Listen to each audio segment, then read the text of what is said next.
Hello, મારું નામ સ્નેહલ પુરાણી છે। હું શ્રી કેજી પોલિટેકનિક ભરૂચમાં લેક્ચરર તરીકે ફરજ બજાવું છું। આજના લેક્ચરમાં આપણે જોવાના છે એસી બ્રિजेस। તો લેક્ચરમાં શરૂ કરતા પહેલા આપણે જોઈશું કે એસી અને ડીસી બ્રિજમાં શું તફાવત હોય છે, ડીસી અને એસી બ્રિજમાં કયા કયા ટાઈપના ડિટેક્ટર્સ વપરાય છે, એ બ્રિજના ક્લાસિફિકેશન એ કયા કયા પર્પઝ અથવા તો કઈ ક્વોન્ટિટીના માપન માટે વપરાય છે, એના આધારે દરેક એસી બ્રિજને ડિરાઈવ કરવા માટે અથવા તેનું ડેરિવેશન શરૂ કરવા માટે જે કોમન સ્ટેપ છે એના માટે આપણે જનરલાઇઝ એસી બ્રિજનું ડેરિવેશન જોઈશું। ત્યાર પછી જોવાના છે કેપેસિટરના માપન માટેના બે બ્રિજ, જેમાં એક છે ડિસોટી બ્રિજ અને બીજો છે વેઇન બ્રિજ, આજે આપણે જોવાના છે। અને લાસ્ટમાં યુનિવર્સલ ઇમ્પિડન્સ બ્રિજ જોવાના છે। તો એસી અને ડીસી બ્રિજ બંનેની અંદર જોવા જાય તો સૌથી પહેલો ફરક છે એમના સપ્લાય સોર્સનો।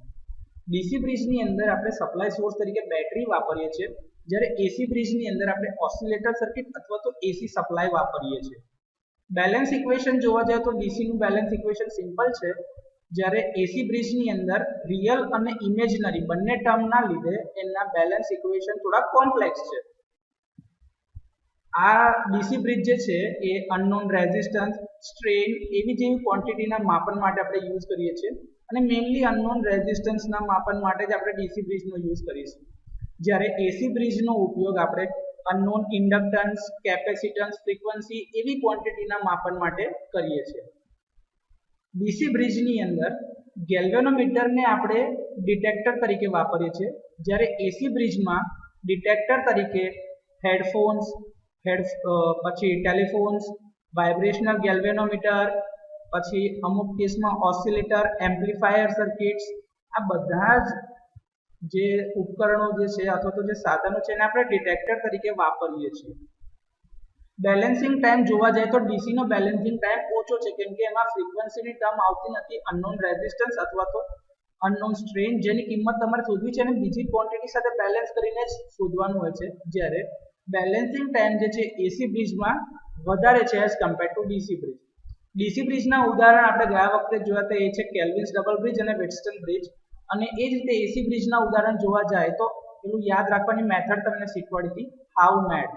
એચ પરથી આવશે હેઝ બ્રિજ, ઓ પરથી ઓવન્સ બ્રિજ, ડબલ્યુ પરથી આવશે વેઇન બ્રિજ, એમ પરથી મેક્સવેલ, એ પરથી એન્ડરસન અને ડી પરથી ડિસોટી બ્રિજ। આ રીતના એસી બ્રિજ તમારે ભણવાના છે। આગળ જતા ડિગ્રીના સિલેબસમાં પણ આ જ બધા બ્રિજીસ ભણવાના આવે છે, પણ એમાં ડેરિવેશનની સાથે સાથે એના ફેઝર ડાયાગ્રામ પણ ઇમ્પોર્ટન્ટ છે। આપણા ડિપ્લોમાના સિલેબસ પ્રમાણે આમાં બ્રિજના ડેરિવેશન તો છે, પણ એની સાથે સાથે એના વેક્ટર ડાયાગ્રામ સિલેબસમાં નથી, એટલે આપણે આ લેક્ચરમાં એને ઇન્ક્લુડ કરવાના નથી। કયા કયા ટાઈપના ડિટેક્ટર આપણે વપરાય છે એ તમને કહે તો સૌથી પહેલા છે ઇલેક્ટ્રોનિક ઇન્ડિકેટર તરીકે, કે જે બેલેન્સનું ઇન્ડિકેશન આપે।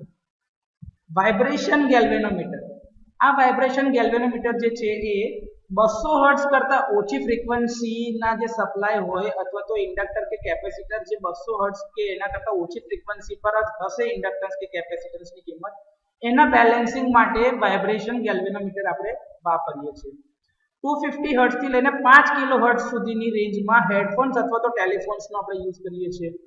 રેક્ટિફાયર ટાઈપના ગેલ્વેનોમીટર પણ ડિટેક્ટર તરીકે વાપરી શકાય છે। અમુક સ્પેશિયલ કેસની અંદર જે મોડર્ન ટેકનિક પ્રમાણે હવે જે નવી કીટ બને છે આ બ્રિજ સર્કિટની, એમાં ટ્યુન્ડ એમ્પ્લીફાયર આપેલા જ હોય છે કે જેના કરતાં આઉટપુટમાં અવાજ ઝીરો થઈ જાય એટલે આપણને ખબર પડી જાય કે ભાઈ સર્કિટ બેલેન્સ કન્ડિશનમાં છે। 3 કિલો હર્ટ્ઝ કે એના કરતાં વધારની ફ્રીક્વન્સી હોય તો, એટલે કે ઓડિયો ફ્રીક્વન્સી અથવા તો રેડિયો ફ્રીક્વન્સીની રેન્જમાં હેટ્રોડાઇન ટાઈપના ડિટેક્ટર આપણે વાપરીએ છીએ, કે જેની અંદર તમારે ટ્યુનિંગ કરીને તમે એનો અવાજ સાંભળી શકો। ઇલેક્ટ્રોડાયનોમીટર ટાઈપના પણ યુઝ કરી શકીએ છીએ આપણે ડિટેક્ટર તરીકે।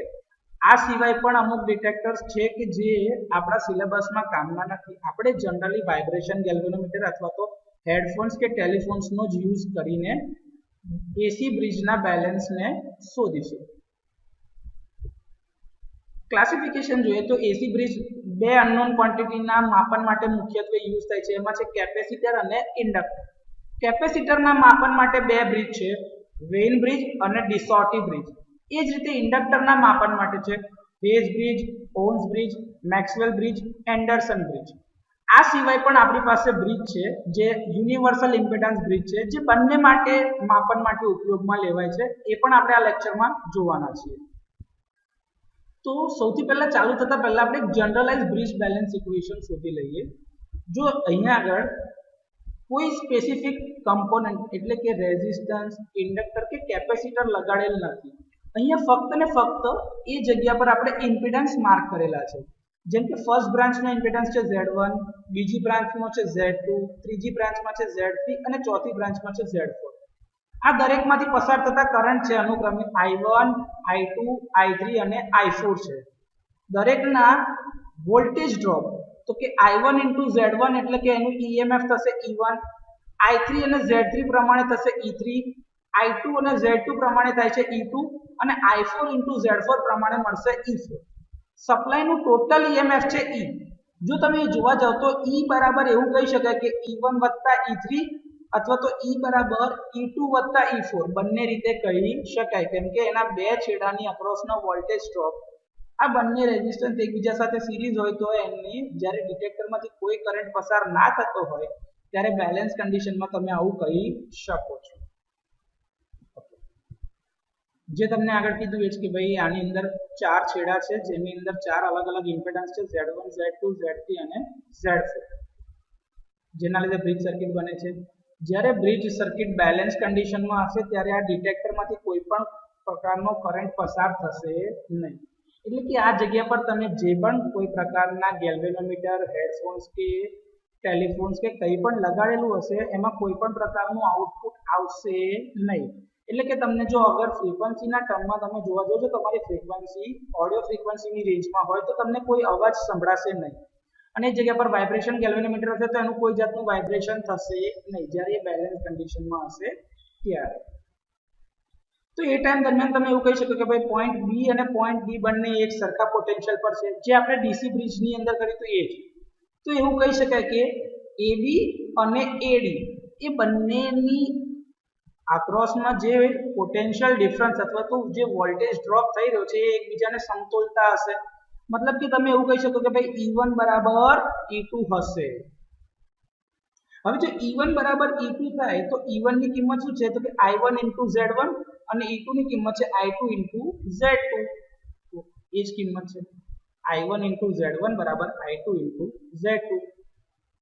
હવે જે રીતે આપણે ડીસી બ્રિજની અંદર કરંટ I1 અને કરંટ I2 ની કિંમત કાઢતા હતા એ જ રીતે કિંમત કાઢી લઈએ તો શું થશે કે જ્યારે ગેલ્વેનોમીટરમાંથી કોઈ કરંટ પસાર થતો નથી એટલે કે બેલેન્સ કન્ડિશન છે, તો આ પોઈન્ટ બી ઉપર જો તમે કિર્ચોફનો કરંટનો નિયમ લગાડો KCL તો આપણે એવું કહી શકીએ કે ભાઈ current entering the current is equals to leaving the current. મતલબ કે I1 = I3 છે. એ જ રીતે તમે જો પોઈન્ટ બી પર લગાડશો તો થશે I2 = I4, કેમ કે ડિટેક્ટરમાં કોઈ કરંટ જતો નથી. તો જેટલો કરંટ એન્ટર થાય છે બધો જ કરંટ અહીંથી બહાર નીકળતો હશે સેમ રીતે. તો તમે એવું કહી શકો કે ભાઈ I1 બરાબર I3. તો હવે ટોટલ I1 ની કિંમત કેટલું થાય તો કે ભાઈ સપ્લાયના વોલ્ટેજ E ના છેદમાં Z1 + Z3. જો ને તમે અહીંયા આગળથી તમે જોશો તો EMF જે છે એ A અને C છેડા ઉપર છે, તો કરંટ એન્ટર થાય છે I1 અને નીકળતો કરંટ બી I1 જ છે, કેમ કે કોઈ જાતનો કરંટ ડિટેક્ટરમાંથી જતો નથી.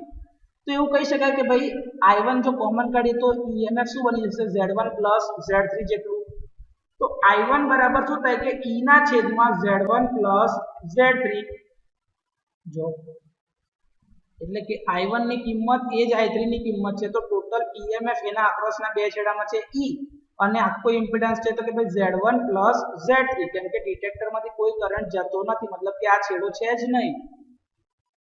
એ જ રીતે પોઈન્ટ બી ઉપર પણ આપણે KCL એપ્લાય કરીશું તો શું બની જશે I2 ની કિંમત તો કે I2 = I4 બરાબર EMF ટોટલ જે સપ્લાયનું છે એ છે E અને એનો ઇમ્પિડન્સ છે Z2 + Z4. જો હવે આ I1 અને I2 ની કિંમત આપણે ઇક્વેશન 1 માં મૂકી દઈએ તો બનશે E/Z1 + Z3 * Z1. I1 * Z1 જે હતા એની જગ્યા પર આપણે I1 ની કિંમત મૂકી. I2 * Z2 માં I2 ની કિંમત મૂકી દો E/Z2 + Z4. ઈ કોમન છે એટલે શું થઈ જશે? ખચાક ખચાક ઉડી જશે. તો ઇક્વેશન શું બનશે? Z1 ના છેદમાં Z1 પ્લસ Z3 બરાબર Z2 ના છેદમાં Z2 પ્લસ Z4. હવે અહીંયા આગળથી ચોકડી ગુણાકાર એટલે કે ફ્રેકોલોજી કરીએ તો આ છેદ જશે અંશમાં, આ છેદ જશે અંશમાં. જો Z1 into bracket is equals to Z2 into bracket. હવે કૌંસની અંદર ગુણાકાર કરી દો એટલે શું બનશે? Z1 into Z2 plus Z1 into Z4, Z2 into Z1 plus Z2 into Z3. જો હવે અહીંયા જુઓ Z1 Z2 એ જ રીતે Z2 ઇન્ટુ Z1 બંને કોમન છે. હા, ક્રમના નિયમ પ્રમાણે 1 ઇન્ટુ 2 કરો અથવા તો 2 ઇન્ટુ 1 કરો, બંને સરખા છે એટલે શું થઈ જશે? ખચાક ખચાક એટલે કે Z1 Z2 બંને ઉડી જશે. તો ઇક્વેશન શું બનશે? Z1 ઇન્ટુ Z4 બરાબર Z2 ઇન્ટુ Z3. જો આ ઇક્વેશનને આપણે જનરલાઇઝ બ્રિજ બેલેન્સ ઇક્વેશન તરીકે લઈશું. એટલે કે હવે જેટલા પણ એસી બ્રિજના ડેરિવેશન શરૂ કરીશું ત્યારે આપણે એના Z1 Z2 Z3 અને Z4 ની કિંમત શોધી લઈશું અને એ પછી આ ઇક્વેશનમાં જ મૂકીશું અને ત્યાંથી જ એ બ્રિજનું ડેરિવેશન શરૂ કરીશું. કેમ કે બધા જ એસી બ્રિજમાં આગળનો પોર્શન કોમન છે. અહીંથી આગળ સુધીની જે બી કિંમત છે એ એક જ છે. એટલે આપણે નવું ઇક્વેશનનું ડેરિવેશન જ્યાં બી કરીશું બ્રિજ માટે એ આ ઇક્વેશનથી જ કરીશું. Z1 ઇન્ટુ Z4 બરાબર Z2 ઇન્ટુ Z3. આ બ્રિજ બેલેન્સ ઇક્વેશન દરેક એસી બ્રિજ માટે વપરાય છે એટલે જ એને કહેવાય છે generalised A C bridge balance equation. Okay, તો હવે શરૂ કરીશું આપણે સૌથી પહેલા ડિસોટી બ્રિજ. ડિસોટી બ્રિજનું કન્સ્ટ્રક્શન સૌથી સિમ્પલ.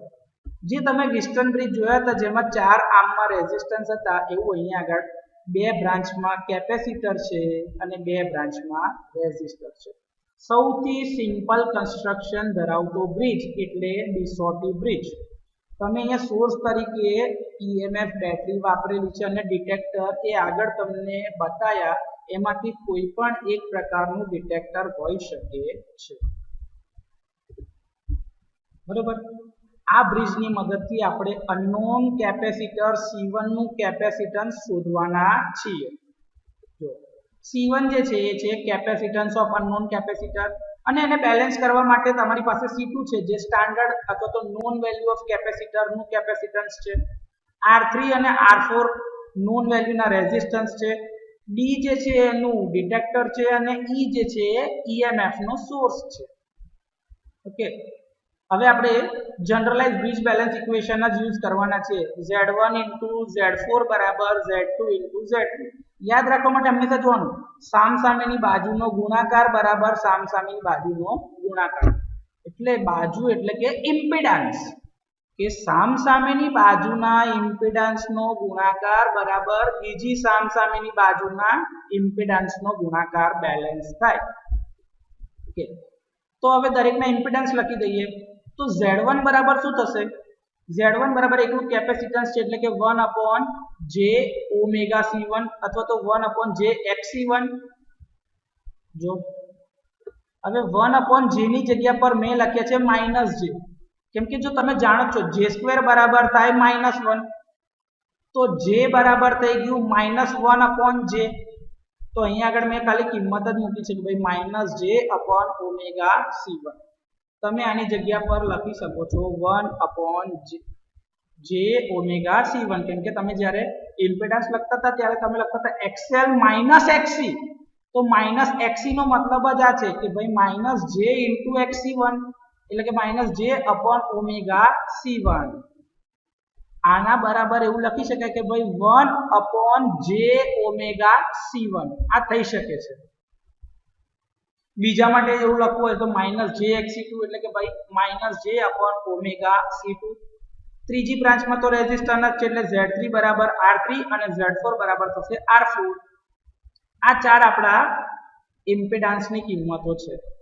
હવે તમે બ્રિજ બેલેન્સ ઇક્વેશન ની મદદથી Z1 * Z4 લખો બરાબર Z2 * Z3 તો એટ બેલેન્સ કન્ડિશન આપણને શું મળશે Z1 * Z4 બરાબર Z2 * Z3 આ બધા ઇમ્પિડન્સ ની કિંમતો ઇક્વેશનમાં મૂકો તો Z1 ની જગ્યાએ લખાશે -j/ωc1 Z4 ની જગ્યાએ લખાશે R4 Z2 ની જગ્યાએ લખાશે -j/ωc2 અને Z3 ની જગ્યા પર લખાશે R3 જો -j/ω બંનેમાં કોમન છે એટલે ઉડી જશે ખચાક ખચાક તો રહી શું જશે તો કે R4 ના છેદમાં C1 બરાબર R3 ના છેદમાં C2 જો હવે આપણે અનનોન કેપેસિટન્સ C1 ની કિંમત શોધવાની છે તો C1 બરાબર શું થઈ જશે C2 જશે અંશમાં R3 જશે છેદમાં તો C1 બરાબર R4 * C2 ના છેદમાં R3 જોઈ લો R4 * C2 ના છેદમાં R3 આ R4 ના છેદમાં R3 ને કહેવાય છે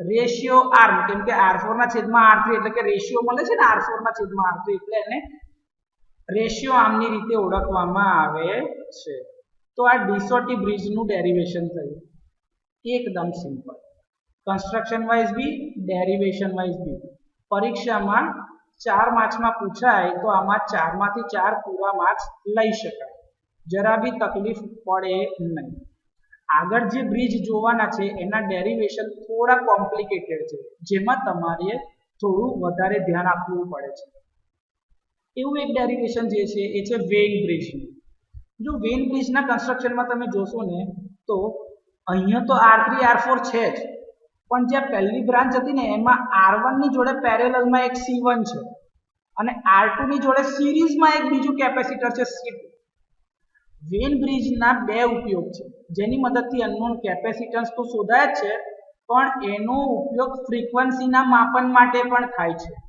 તમારા કેસમાં આપણે ધ્યાન આપવાનું છે અનનોન કેપેસિટન્સનું શોધન માટે એટલે આ વિડિયોમાં ફક્ત ને ફક્ત અનનોન કેપેસિટન્સની કિંમત કેવી રીતે શોધાશે એ જ દર્શાવેલું છે આ ઇક્વેશનમાં થોડું ફેકોલોજી અથવા તો થોડા માઇનોર ચેન્જ કરો તો તમે અનનોન ફ્રીક્વન્સીની કિંમત શોધી શકો છો એ તમને એવું હશે તો એના માટે સ્પેશિયલ એક અલગ વેઇન બ્રિજ માટેનો જ વિડિયો બનાવીશું જેમાં બંને એપ્લિકેશન કવર થઈ જશે વેઇન બ્રિજ જે છે બીજા એક પ્રકારનો એસી બ્રિજ છે કે જેની કિંમતથી આપણે અનનોન કેપેસિટન્સ અને ફ્રીક્વન્સી માપીએ છીએ એનો સર્કિટ ડાયાગ્રામ બતાવે છે મેક્સ વેઇન નામના વૈજ્ઞાનિકે અથવા તો વ્યક્તિએ 1891 ની સાલમાં આ બ્રિજ બનાવેલો હતો હવે ચારે ચાર બ્રાન્ચના આપણે ઇમ્પિડન્સ જોઈ લઈએ તો સૌથી પહેલી બ્રાન્ચ છે Z1 Z1 ના કેસમાં શું છે તો કે ભાઈ R1 ની જોડે પેરેલલમાં છે C1 તો R1 is parallel with XC1 આનું સાદું રૂપ આપીશું એટલે આપણને ઇમ્પિડન્સ મળે છે R1 ના છેદમાં 1 + j⍵C1 * R1 બીજા કેસમાં છે Z2 માટે R2 અને C2 નું સિરીઝ કોમ્બિનેશન છે તો ત્યાં આગળ બનશે R2 - j/XC2 જે આપણી કિંમત એટલે કે ભાઈ R2 + 1/ જો અહીંયા આગળ મેં 1/ માં j લઈ લીધા છે બાકી તમારે લખવું તો તમે શું લખી શકો R2 - j/ωc2 જે આપણે આ બ્રિજ વાળા ઇક્વેશનમાં લખેલા હતા જો -j/ωc2 જ્યારે ત્યાં આપણે લખ્યા છે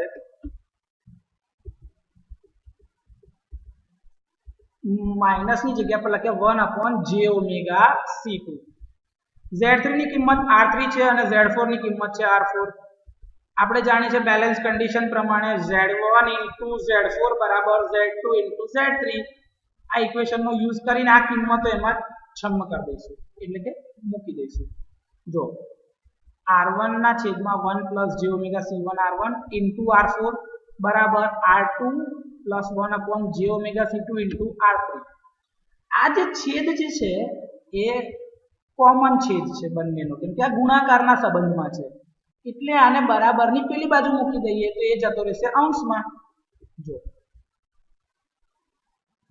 અમને ના મૂકવું હોય તો તમે લખી શકો કે ભાઈ R1 * R4 ના છેદમાં આખો ટર્મ R2 * R3 + R3 ના છેદમાં j⍵c2 હવે આ કૌંસને છેદને પેલી બાજુ મૂકી દે તો અંશમાં જતો રહેશે. જોઈ લો તો r1 r4 બરાબર r2 r3 પ્લસ r3 ના છેદમાં ટર્મ ઇન્ટુ આખો કૌંસ એટલે કે 1 j omega c1 into r1 ની ટર્મ. હવે અંદર ગુણાકાર કરો એટલે શું મળશે r2 r3 ઇન્ટુ 1 એટલે r2 r3 plus r2 r3 into j omega c1 r1 એટલે j omega c1 r1 r2 r3 plus r3 upon j omega c2 plus r3 into j omega c1 r1 ના છેદમાં j omega c2. જો અહીંયા જોઈશું ને j omega ખાચા ખાચા જો થઈ ગયું તો આપણું બેલેન્સ ઇક્વેશન બની ગયું r1 r4 r2 r3 plus j omega c1 r1 r2 r3 plus r3 ના છેદમાં j omega c2 plus c1 r1 r3 ના છેદમાં c2. હવે અહીંયા આગળ બે પ્રકારની ટર્મ છે. જો આ જે છે એ રિયલ ટર્મ છે જેની સાથે j ઓમેગા ગુણેલા નથી અને જેની બી સાથે j ઓમેગા ગુણેલા કે ભાગાયેલા હોય એ બધાને કહેવાય ઇમેજિનરી ટર્મ. કાલ્પનિક એ ખરેખર કાલ્પનિક હોતા નથી પણ તમે જે એસી સર્કિટમાં ભણ્યા છો કે ભાઈ રિયલ ટર્મની સાથે 90 ડિગ્રીની શિફ્ટમાં લેગિંગ ઓર લીડિંગ જે તમારા રેક્ટેન્ગ્યુલર અને પોલાર ફોર્મમાં તમે ગણતરી કરો છો એટલે એ એક્સિસને આપણે કહીએ છીએ ઇમેજિનરી એક્સિસ. તો જ્યારે બી બેલેન્સ શોધીશું ત્યારે આપણે રિયલ પાર્ટ સાથે કમ્પેર કરવાના, ઇમેજનરી પાર્ટને ઇમેજનરી પાર્ટ સાથે કમ્પેર કરવાના. તો આપણું ઇક્વેશન બની જશે r1 r4 બરાબર r2 r3 plus c1 r1 r3 ના છેદમાં c2 અને ઇમેજનરી પાર્ટ હશે તો j omega c1 r1 r2 r3 plus r3 ના છેદમાં j omega c2 is equals to 0 કેમ કે બીજી બાજુ કોઈ ટર્મ હતી જ નહીં. હવે અહીંયા આગળથી r1 વાળી ટર્મ જો અહીંયા બે બાજુ છે તો એને કોમન લઈ લઈએ તો r1 ને સૂત્રનો કરતા બનાવીને એની કિંમત અહીંયા r1 માં મૂકી શકાશે. જો તો શું થઈ ગયું r1 r4 minus term is equals to r2 r3. એ જ રીતે આ જે પ્લસ હતી એ ટર્મને પેલી બાજુ લઈ જાવ તો બની ગયું માઈનસ. ઓકે જો હવે શું થઈ ગયું કે ભાઈ r1 ને કોમન કાઢી લઈએ તો શું બને r4 માઈનસ c1 r3 ના છેદમાં c2 બરાબર r2 r3 અને અહીંયા શું બની ગયું j omega c1 r1 r2 r3. હવે માઈનસ ની જગ્યા પર આપણે j સ્ક્વેર લખી શકીએ એટલે મેં લખી દીધું j સ્ક્વેર એટલે માઈનસ હટી ગયું તો j સ્ક્વેર r3 ના છેદમાં j ઓમેગા c2. આ એક r1 ની કિંમત આપણે અહીંયા આગળથી લેવાની છે જે અહીંયાથી r1 ની કિંમત આમાં મૂકીશું કાં તો r1 ની કિંમત 1 માં મૂકીશું. આમાં જો તમે જુઓ ને તો બે જગ્યા પર r1 અને c1 બે જગ્યા પર છે આપણી પાસે તો કાં તો c1 ને સૂત્રનો કરતા બનાવો કાં તો r1 ને સૂત્રનો કરતા બનાવો. સિમ્પ્લિસિટી માટે આપણે c1 ને સૂત્રનો કરતા બનાવીશું. તો જો j એક j ઉડી ગયો એવી રીતે એક j નીચેથી ઉડી ગયો તો j સ્ક્વેર ઉડી ગયા. r3 બે બાજુ કોમન હતા તો r3 ઉડી ગયા તો ટર્મ શું રહી ગઈ omega c1 r1 r2 is equals to 1 upon omega c2. અહીંથી c1 ને આપણે સૂત્રનો કરતા બનાવી દઈશું તો c1 બરાબર શું થઈ જશે 1 અપોન ઓમેગા ઇન્ટુ ઓમેગા એટલે omega square r1 r2 c2. તો આ c1 ની ટર્મને આપણે ઇક્વેશન 1 માં મૂકીશું. જો ઇક્વેશન 2 ની કિંમત ઇક્વેશન 1 માં મૂકીએ તો શું બની જાય કે ભાઈ r1 * r4 માઈનસ r3 ના છેદમાં આખી ટર્મ થઈ ગઈ is equals to r2 r3. હવે આ r1 ને કૌંસમાં અંદર ગુણી નાખીએ તો શું બનશે r1 * r4 minus r1 * r3 upon omega square c2 square r1 r2 is equals to r2 r3. આ ટર્મને પેલી બાજુ લઈ જઈએ તો સાદું રૂપ આપતી વખતે જો જુઓ તો r1 ખચા ઉડી ગયા તો રહેશે r1 r4 માઈનસ r3 ના છેદમાં omega square c2 square r2 is equals to r2 r3. આ ટર્મને પેલી બાજુ લઈ જાઓ જો અહીંયા આગળ પ્લસ છે ને માઈનસ છે એટલે આ છેદ આની જોડે હમણાં ગુણવાની જરૂર નથી ડાયરેક્ટ જ એને પેલી બાજુ આખી ટર્મ જ લઈ ગયા તો એ માઈનસ ટર્મ આ બાજુ આવી ગઈ એટલે થઈ ગઈ પ્લસ એટલે r1 r4 બરાબર r2 r3 પ્લસ r3 ના છેદમાં omega square c2 square r2. R1 ને સૂત્રનો કરતા બનાવી દઈએ અને R3 ને ઉપરથી કોમન કાઢી લો તો શું થશે R3 કોમન R4 છેદમાં તો રહી જશે શું R2 R3 તો કોમન નીકળી ગયા પ્લસ અહીંયા આગળથી R3 જતો એટલે કે 1 upon omega square C2 square R2 આ R1 ની કિંમત હવે જો બેલેન્સ કરીએ તો આ છેદને અહીંયા R2 જોડે ગુણી લો +1 છેદમાં આખો છેદ એટલે કે R1 બરાબર થશે R3 R4 into omega square C2 square R2 square plus 1 divided by omega square C2 square R2 આ આપણી ઇક્વેશન નંબર 3 છે આ ઇક્વેશન નંબર 3 ની કિંમત ઇક્વેશન 1 માં મૂકી દઈએ 2 માં મૂકો ચલો તો બનશે C1 ની કિંમત બરાબર 1 ડિવાઇડેડ બાય આખી ટર્મ હતી એની જગ્યા પર હવે અહીંયા ખાલી મેં R1 ની કિંમત છન્ન કરી દીધી R1 ની કિંમત હતી R3 R4 into omega square C2 square R2 square plus 1 upon omega square C2 square R2 જો હવે કોમન જેટલું હશે એને ઉડાડતા જાય અથવા તો છેદના અંશમાં લઈ જઈએ છેદના અંશમાં લઈ જાઓ તો શું બની જશે C1 બરાબર જો છેદનો છેદ હતો R4 omega square C2 square R2 આ જે છેદનો છેદ હતો એ આવી ગયો અંશમાં અને આ થઈ ગયું omega square C2 square R2 R3 in the bracket આખો કૌંસ ચલો ઓમેગા સ્ક્વેર ખચાક C2 નો સ્ક્વેર છે ને એ 1 C2 છે એટલે 1 C2 1 સ્ક્વેર વાળું ઉડી ગયું R2 ઉડી ગયા તો C1 ની કિંમત આપણને મળશે R4 * C2 ના છેદમાં R3 અને કૌંસ આખો omega square C2 square R2 square plus 1 તો આ રીતે આપણે વેઇન બ્રિજની મદદથી અનનોન કેપેસિટરના કેપેસિટન્સની કિંમત શોધી શકીએ છીએ હવે જોવાનું છે એ છે યુનિવર્સલ ઇમ્પિડન્સ બ્રિજ આ બ્રિજ જનરલી આપણને થિયરી ટાઈપમાં જ પૂછાય છે આ યુનિવર્સલ ઇમ્પિડન્સ બ્રિજ જે આકૃતિમાં બતાવ છે એ પ્રમાણે છે જેની ફ્રન્ટ પેનલમાં R L અને C ના ફંક્શન સ્વિચ છે જેને સિલેક્ટર સ્વિચ કહીએ છીએ કે જેની મદદથી તમારે જે અનનોન કિંમત માપવી હશે એ તમે માપી શકો છો તમારે એને ખાલી સિલેક્ટર સ્વિચને L પર સિલેક્ટ કર્યું મતલબ તમારે અનનોન ઇન્ડક્ટરનું ઇન્ડક્ટન્સ શોધવું છે એના બે છેડા અહીંયા ટેસ્ટ ટર્મિનલ સુધી લગાડવાના આવે છે જ્યાં ટેસ્ટ ટર્મિનલ મૂકેલું છે ને આ ઉપર ફ્રન્ટ પેનલમાં એ બે છેડા ત્યાં લગાડી દેવાના હોય છે બેટરી જે છે એ ઇન્ટરનલ ડીસી સોર્સ તરીકે કામ કરે છે જ્યારે બહારથી આપણે એક્સટર્નલ ડીસી એસી સપ્લાય આપવા માટે ઇલેક્ટ્રોનિક ઓસિલેટરનો યુઝ કરીએ છીએ તો આ બ્રિજમાં ઇન્ટરનલ સોર્સ તરીકે જો તમે વાપરશો તો ડીસી સપ્લાય અવેલેબલ છે અને એક્સટર્નલી તમે એસી સોર્સ લગાડી શકો છો બેવ ફેસિલિટી હોવાના કારણે એટલે કે એસી અને ડીસી બંને પર ચાલતો હોવાના કારણે આને કહેવાય છે યુનિવર્સલ બ્રિજ આ બ્રિજની મદદથી રેઝિસ્ટન્સ ઇન્ડક્ટરનું ઇન્ડક્ટન્સ અને કેપેસિટરનું કેપેસિટન્સ આ ત્રણે ત્રણ કિંમત મપાતી હોય એટલે કે પ્યોરલી ઇમ્પિડન્સ માપી શકતો હોય જેના કારણે આ બ્રિજને કહેવાય છે યુનિવર્સલ ઇમ્પિડન્સ બ્રિજ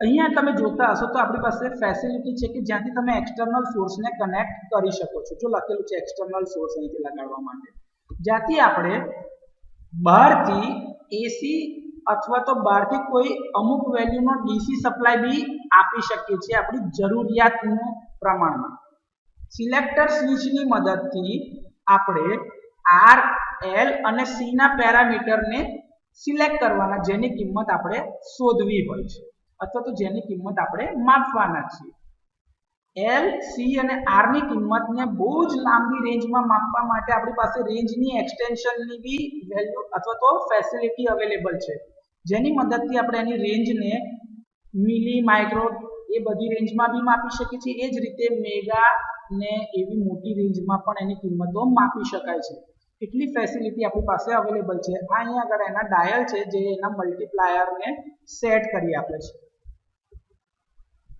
અહીંયા આગળ હાઈ સેન્સિટિવિટી ગેલ્વેનોમીટર બી મૂકવામાં આવે છે કે જેની મદદથી આપણે નલ ડિટેક્ટર એટલે કે બેલેન્સ પોઝિશન શોધીશું ડીક્યુ સ્વિચ જે છે જેની મદદથી આપણે લોસ્ટ બેલેન્સ અને ડીક્યુ સ્વિચની મદદથી આપણે આનું બેલેન્સ કરવાનું છે જેથી કરીને એનું રીડિંગ નજીકમાં નજીક લાવી શકાય એના માટે આ બે સ્વિચ આપેલી છે આ બંને સ્વિચની અંદર ફાઇન અને કોર્સના ટ્યુનિંગ હોય છે જે આપણે તમે બેટરીમાં જોયા જ હશે ફાઇન અને કોર્સ એટલે કે નાના નાના સેટિંગ બી હોય અને મોટા સેટિંગ બી હોય છે. ડીક્યુ સ્વિચ અને લોસ બેલેન્સ સ્વિચની મદદથી આટલું કામ થશે. એ જ રીતે 100 હર્ટ્ઝથી લઈને 10 કિલો હર્ટ્ઝની ફ્રીક્વન્સી રેન્જમાં બી કામ કરે છે, જેમાં ટોલરન્સ ±0.25% જેટલું રહેશે. એટલે કાં તો 0.25%ની કિંમત વધારે હશે કાં તો ઓછી હશે. આ બ્રિજની મદદથી આપણે ઇન્ડક્ટન્સની કિંમત 2000 હેનરી એટલે કે 2 કિલો હેનરી સુધી માપી શકીએ છીએ.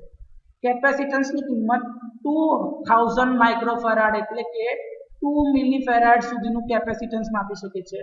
રેઝિસ્ટન્સની કિંમત 2 મેગા ઓહ્મ સુધીની માપી શકાય છે. અને quality factor A up to 99 સુધીના ક્વોલિટી ફેક્ટર માટે યુનિવર્સલ ઇમ્પિડન્સ બ્રિજ વાપરી શકાય છે. જો અહીંયા આગળ સપ્લાય સિલેક્ટર સ્વિચ બી આપેલી છે, જેની મદદથી તમે જો એક્સટર્નલ સોર્સ લેતા હશો તો તમારે આ નોબને એક્સટર્નલ વાળી પોઝિશન પર લેવાનું, વચ્ચેનો મતલબ ઓફ છે, અને ઇન્ટરનલ ડીસી સપ્લાય એટલે કે બેટરી સોર્સ તરીકે વાપરતા હોય તો એને નીચે સિલેક્ટ કરી દેવાનું, જેથી કરીને ઇન્ટરનલ સોર્સ તરીકે આ બ્રિજનો યુઝ થઈ શકે છે. હવે આ બ્રિજની મદદથી આપણે જો ઇન્ડક્ટન્સની કિંમત માપવી હોય કે કેપેસિટન્સની કિંમત માપવી હોય કે રેઝિસ્ટન્સની કિંમત માપવી હોય તો શું કરી શકાય? ડાયાગ્રામ ધ્યાન પર લેજો તો ખબર પડશે. જો સૌથી પહેલા જે ઇન્ડક્ટરનું ઇન્ડક્ટન્સ આપણે માપવું છે એના બે છેડાને અહીંયા ટેસ્ટ ટર્મિનલની અક્રોસમાં લગાડી દેવાના. જે એના બે છેડા આવે ટેસ્ટ ટર્મિનલમાં આપણે લગાડી દીધા. હવે સિલેક્ટર સ્વિચ જે છે એને ઇન્ડક્ટર પર સિલેક્ટ કરો એટલે કે L ઉપર સ્વિચ કરો રાખો. પછી ફ્રીક્વન્સી જે ઇન્ટરનલ સોર્સની છે એને 1 કિલોહર્ટ્ઝની રેન્જ પર લઈ જાઓ. એક્સટર્નલ સોર્સની જરૂરિયાત જણાય તો જ એને કનેક્ટ કરો, નહીં તો ઇન્ટરનલ સોર્સની મદદથી આપણે 1 કિલોહર્ટ્ઝની ફ્રીક્વન્સી સેટ કરીએ છીએ. હવે ડીક્યુ સ્વિચને બી એની જરૂરિયાતની પોઝિશન પર સેટ કરવાનું. લોસ બેલેન્સ કંટ્રોલને ફાઇન અને કોર્સની મદદથી એવી રીતે સિલેક્ટ કરવાનું જેથી કરીને એનું રીડિંગ જે આખી ફૂલ સ્કેલ હોય એના અડધા પર આવી જાય, એટલે કે બેલેન્સ શોધવામાં તકલીફ પડે નહીં. પછી જે આ રેન્જ સ્વિચ છે આ રેન્જ સ્વિચને એવી રીતે ગોલ ગોલ ફેરવો જેથી કરીને એનું રીડિંગ જે છે એ નજીક જતું જાય, ઝીરોની નજીક આવતું જાય. છેલ્લે ફાઇન અને કોર્સ બેલેન્સ કંટ્રોલની મદદથી મીટરનું ડિફ્લેક્શન શૂન્ય થાય એવી રીતે એની પોઝિશનને સેટ કરો.